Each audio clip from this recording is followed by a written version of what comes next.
Well, welcome to take two of planting my seed trays here. We went on vacation and all the seeds that I planted the other day were dried out. They didn't germinate. Um, I watered them like crazy when we got home and I thought maybe they would germinate, but it's been about a week now and no germination at all. So they either started to germinate and dried out. Either way, they died. I'm sure this has happened to a lot of people before. But that's one reason that I try to start earlier than like 8-10 weeks before my last frost date, just in case this happens. So luckily I'm within that time frame where I'm still okay to replant. So I'm in the process of planting my first flat of tomatoes here. And as I always try to do, I found a nice little way to control the seeds, especially little teeny seeds like tomatoes and your smaller seeds, so that you get the right amount in each cell. I'll show you what I've figured out. Okay, so what I figured out this morning, took me 61 years to figure this one out, but it's working really well. You always have the problem of when you put your soil's pre-soaked and you put it in your cells, so your fingers are wet and so everything sticks to them. Well, I just empty my seeds into my little hand, and then I just flip. I've got a little tiny screwdriver. I just isolate one little seed. It's a test of your patience, but it's working well for me this morning. If your screwdriver happens to get wet and the seed sticks, no biggie. You just take I'll even get it wet and show you. Okay, well, I got two stuck. Okay, there's one. Just stick it in there. Actually, I did get two, so we're going to scoop that one out. There we go.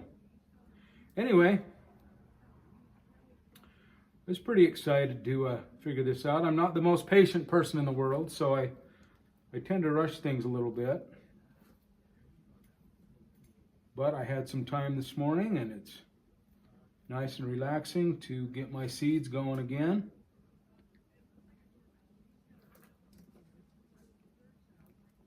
Whoop, that one and that one.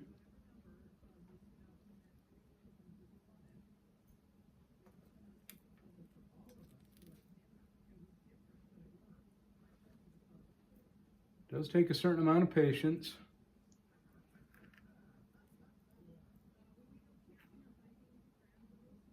But it's nice because you can move around, you move the seed around in the cell as well. You saw me just do that. And you don't mess things up or get it too deep or it sticks to your finger and comes back out of the hole. Hopefully I got enough seeds to finish this flat.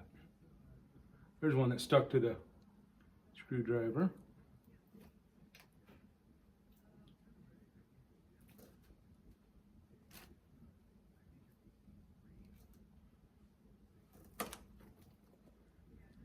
I'm kind of doing it backwards.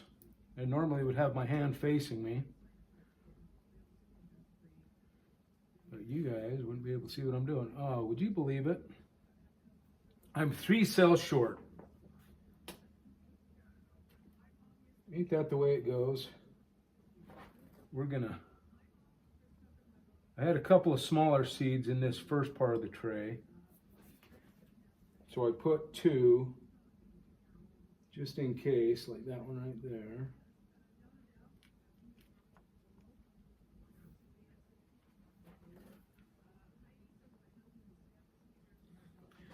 I don't know about you guys, but I got this seed starter. I'm going to show it, or this potting mix.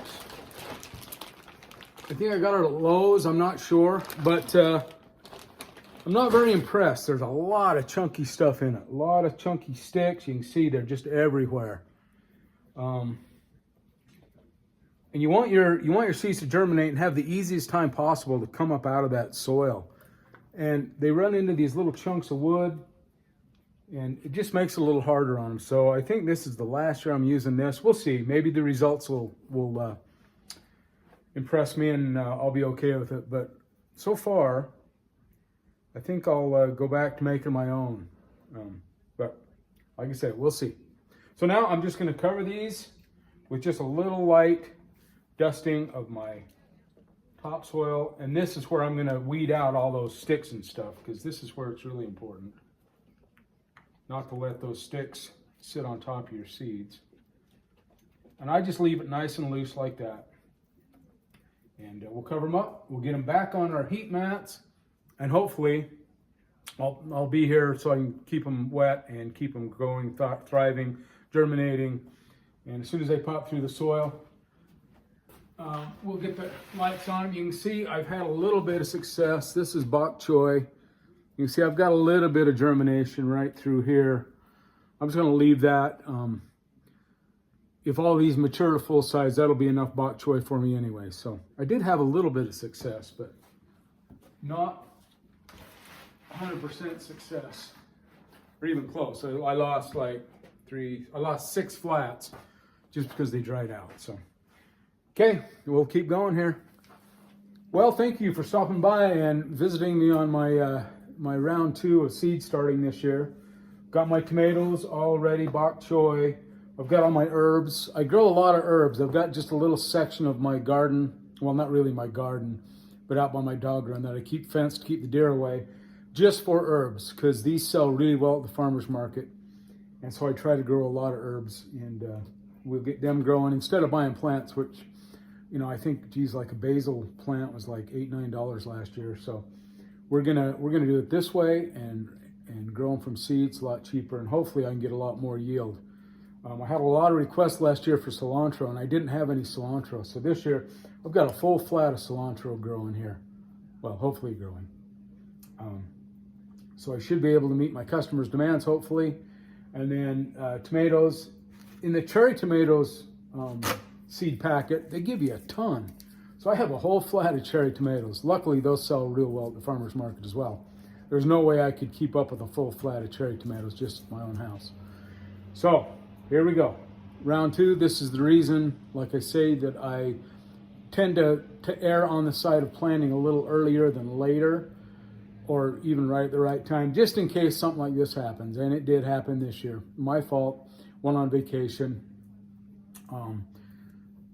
My son that stayed home, they're going to have a baby, and unfortunately my daughter-in-law's water broke, and so she's been in the hospital the whole time. So I'm so glad that he spent time with my daughter-in-law and with my new grandson, who should be born here any day now. Cross your fingers, everything's okay. But I'm so excited for them. I'm super excited for me. Love being a grandpa. So grateful to welcome another little man into our family. And so losing my seeds is nothing. My new grandson, my daughter-in-law, and my son are #1 priority, and I'm so glad he chose that over keeping my stupid seeds alive. Anyway, hopefully we'll have an update on that here in the next couple of weeks, and I'll have a new grandson. And I'll share that with you, as well as coming back and revisiting my seeds. Hopefully we'll start to see some sprouting now. And these lights are just here so I can show you guys what's going on. Once the seeds start to sprout, I'll lower these lights down. You want to keep the lights really low to your seedlings, and then as they grow, you raise the lights up with them so they don't get all leggy and spindly, and they really don't grow firm stalks.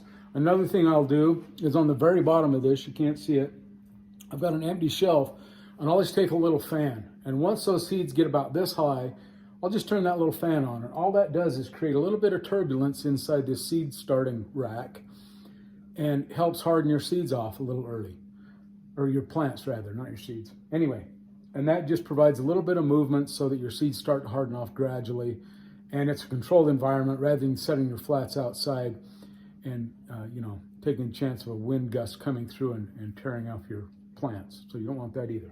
So here you go. Cross your fingers, round 2 is underway. I will update you soon. Thanks for stopping by. Have a great day. Subscribe, share, thumbs up, comment, whatever you want. Thank you for stopping by and joining me here at Little Hollow Homestead, and have a great day wherever you are. Thank you.